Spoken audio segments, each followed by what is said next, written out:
Imagine building a 54-room luxury hotel, watching it become worth $2 million, then seeing it burn to the ground while being blamed for the fire. That's exactly what happened to J.B. Stradford. And his story is the symbol of everything Black Wall Street could have been. 1918, Tulsa, Oklahoma. The Greenwood district, what people called Black Wall Street, was thriving beyond anyone's imagination.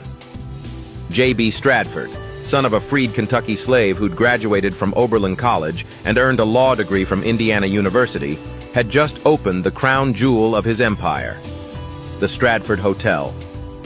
According to historical records, when the hotel opened on June 1, 1918, it was America's largest black-owned and operated hotel. 54 luxury rooms, crystal chandeliers in every banquet hall, a gambling room, a dining hall, a saloon, a pool hall, live jazz performances that echoed down Greenwood Avenue. The building alone cost $50,000. That's over $1 million in today's money. Stradford's entire real estate empire, including 24 rental properties, was valued at nearly $2 million. He was possibly the richest black man in America.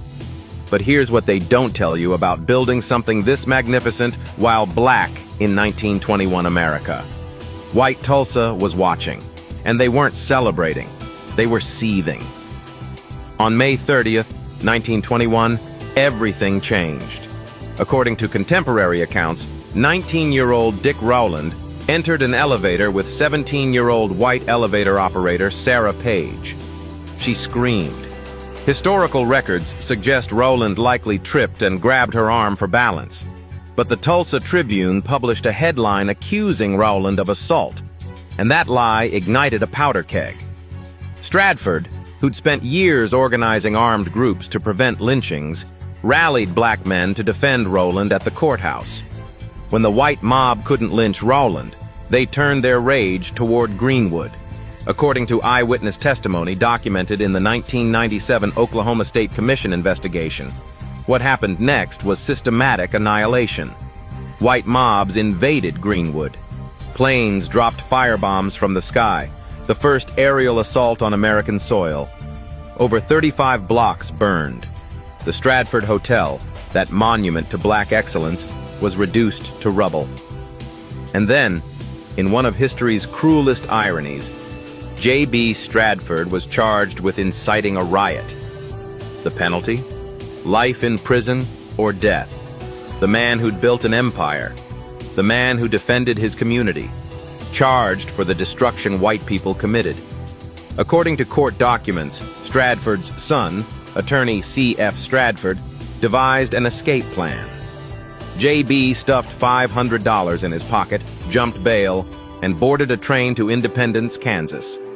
As the train rolled past Greenwood Avenue, he looked down at his hotel, now just a smoking pile of bricks. From Kansas, father and son fled to Chicago, where J.B. fought extradition for years. In Chicago, historical records show Stradford attempted to rebuild. He formed a group of investors to construct a new luxury hotel like his Tulsa masterpiece. The project ran out of money. The building was never completed.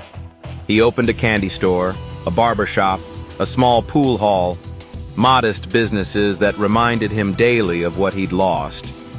J.B. Stradford died in Chicago on December 22, 1935, at age 74. According to his unpublished memoirs, he wrote, "My soul cried for revenge and prayed for the day to come when I could personally avenge the wrongs perpetrated against me." He died a fugitive, never compensated for the fortune stolen from him.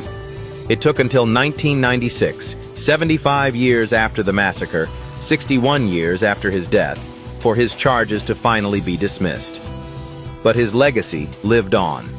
His son C.F. Stradford argued the landmark Supreme Court case that abolished restrictive housing covenants in Chicago.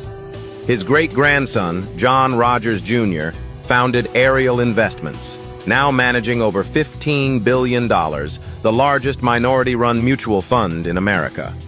The Stradford Hotel may have burned, but the vision survived. The Stradford Hotel wasn't just a building. It was proof that black excellence could build empires.